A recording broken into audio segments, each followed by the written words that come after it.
Hello, everyone. It's me, Courtney Jackson, and this is a video to follow up with the assignment that we had for our policy class.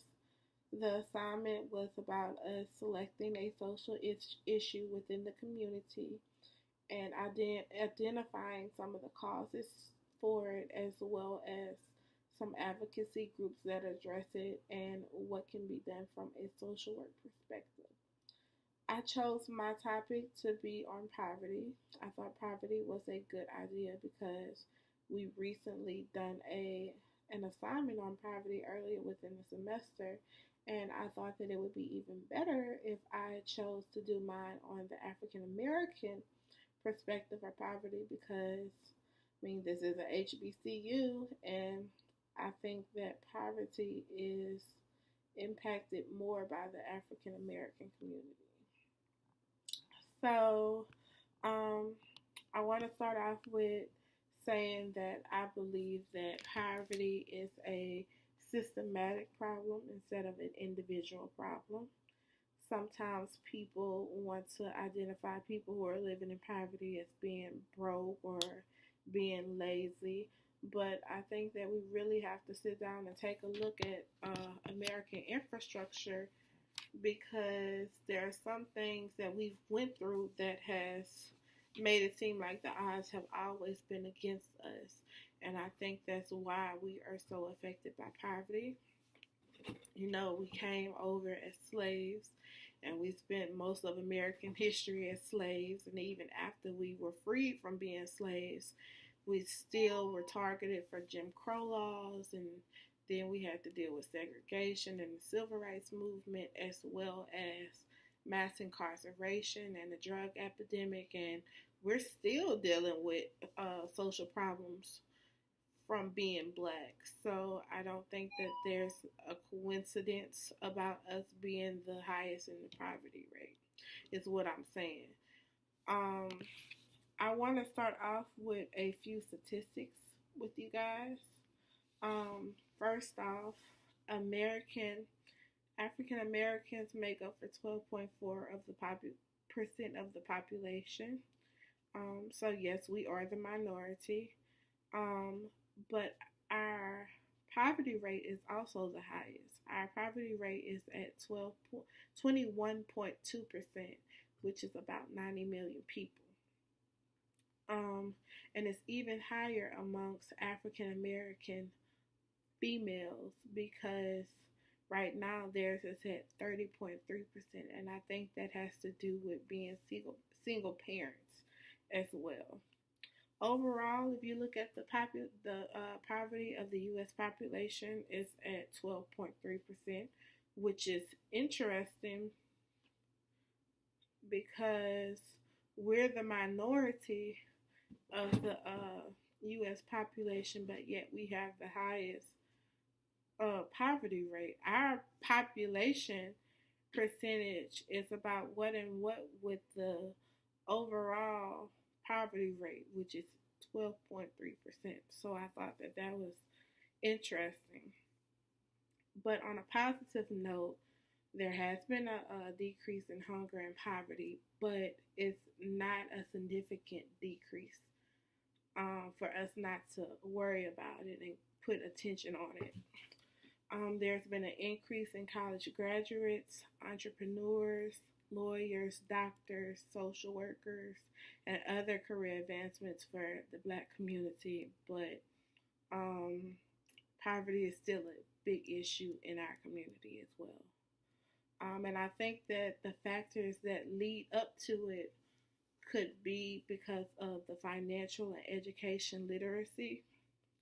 Uh, we lack that within the community, within the black community. I think single households are also a factor as to why the poverty rate is so high, and also lack of job opportunities. So my first point is education and financial literacy, and I think that this is a big factor within the black community.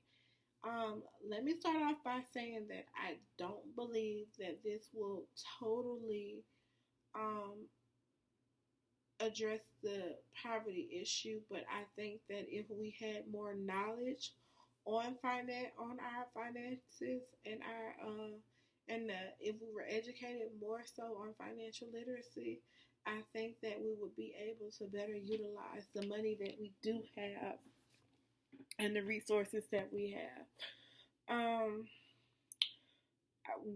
Growing up, I know, especially the school that I went to, we didn't learn about the importance of saving and investing money and creating good credit and maintaining good credit. Those aren't typical lessons that you learn in your average grade school.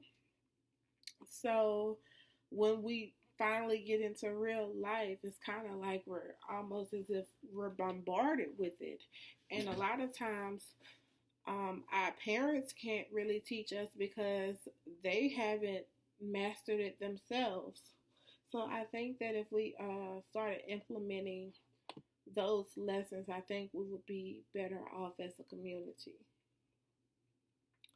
Um, there was a study done in Boston, Massachusetts, and they basically identified that the median net worth of an African American is at $8 compared to whites who had a median net worth of $247,000. That's a big difference. And like I said, that's probably comes from the African American community not knowing how to manage their money, not knowing how to create wealth for themselves.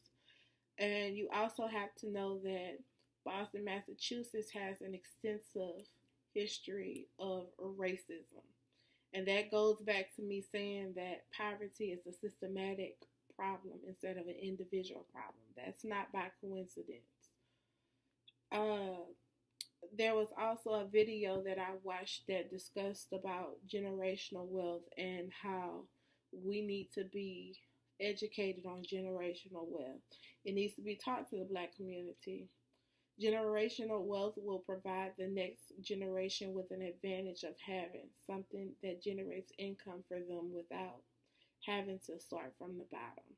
A lot of times, when a Black child transitions into adulthood, a lot of times we're on our own. Like, we don't have a savings account. We wasn't taught about credit or good credit. So we're basically starting from scratch. But if as as parents, if we created maybe like a savings account for our child, that would make it easier for them to be able to avoid poverty.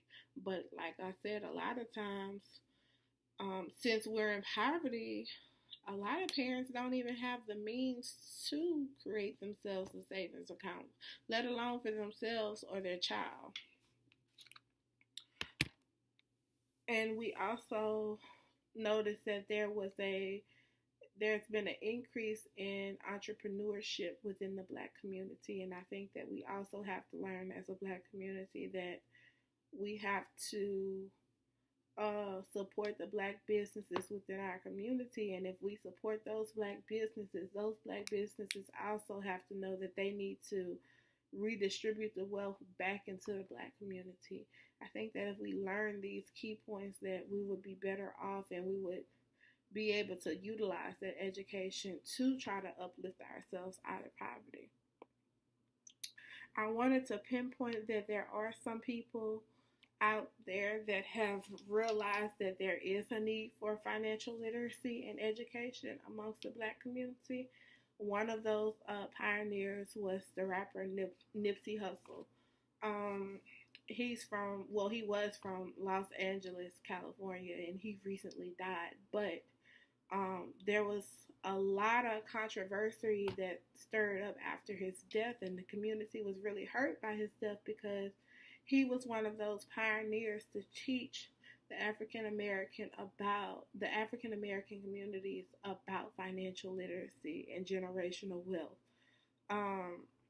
He invested a lot into his Black community, and he talked to the people in the community on how to create their own wealth and savings accounts and redistributing the money that they have within the community.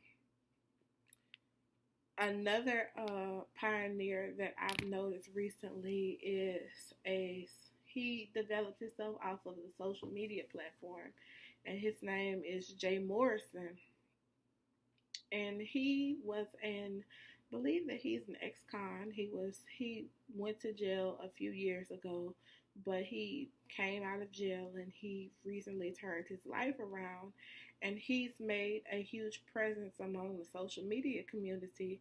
And he also developed the Tulsa Real Estate Fund, which is a black-owned real estate crowd investment organization. And he goes around and he tours the United States and go into impoverished neighborhoods, and he have what you call corner classes, which is him attracting a crowd within a impoverished neighborhood, and he teaches them financial literacy and things that they should know about how to save money and make money, and when they do finally make money, how to ensure that they can use that money to invest in themselves and profit off of it.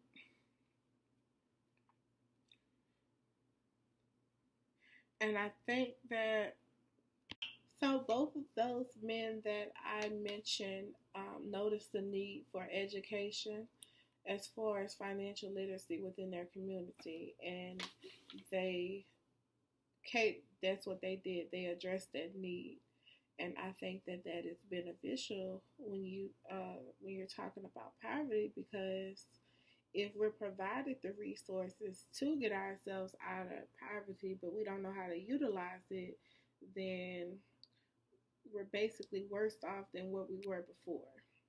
I also wanted to talk to you guys about the single household, that how the single parent household contributes to the poverty rate as well.